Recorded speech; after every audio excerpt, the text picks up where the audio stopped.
Joo, tuli takatalvi. Tossa meni viikonloppu melkein sisällä möllöttäessä. Pelasin Zeldaa Switchillä. Poika kahtui sohvalla vieressä ja minä vaan pelailin. Niin kiire töissä, että ei ole niinku jaksanut tehdä kotona yhtään mitään.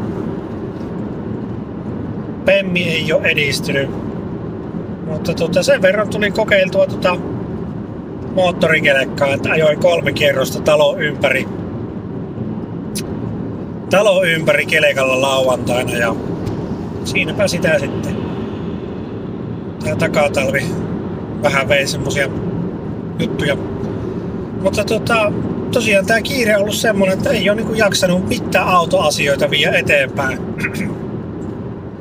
Eli tallissa on Pemmi. Pemmi pitäisi jatkaa sitä käsijarruremppaa. Siellä on auto ylhäällä. Seuraava homma olisi päästellä pakoputki irti ja ruveta naputtelemaan ne vaijerit paikalle. Ei olisi iso juttu, vaan pitäisi vaan niinku ottautua siihen juttuun. Sitten käyttöautot, kevätpesu pitäisi tehdä, tuulilasit, sisäpuolelta sivukuljettaja ja tuulilasi pitäisi pestä fairinpesuun. Tiskipesuaineella pitäisi pestä kaikki. Ja sitten vaihdella renkaat ja pestä vanteet. Talvi- sekä kesäpyörät voisi pestä siinä, että kesäpyörät alle mennessä ja talvipyörät pois tullessa, niin pestä poikkeen. Siinä olisi tiskaushommaa.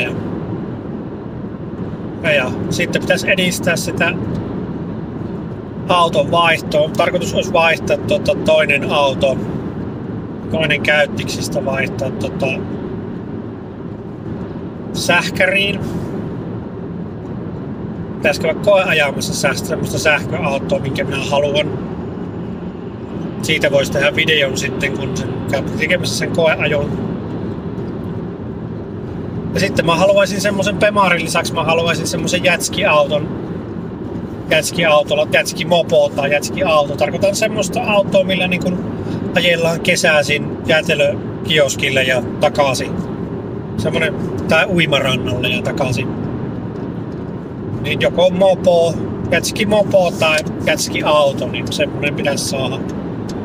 Yksi on katottu, mutta se on Joensuun kuppeessa ja sinne on tosi, minulle se on niinku 1,5 tuntia suuntaansa.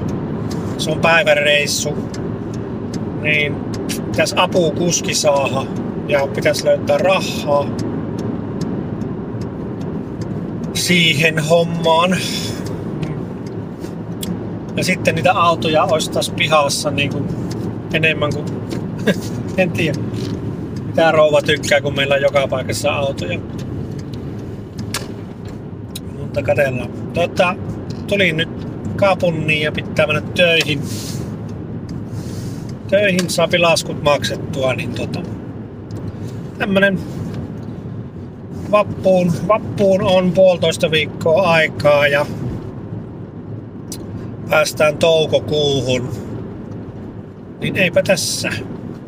Jatketaan harrastuksia. Sitten se alkaa polttopuun tekoa ja Pemaria pitäisi työstää. Ja sitten pitäisi mökillekin puuhailla kaikenlaista. Tehdäänpä näistä sitten miten jotain.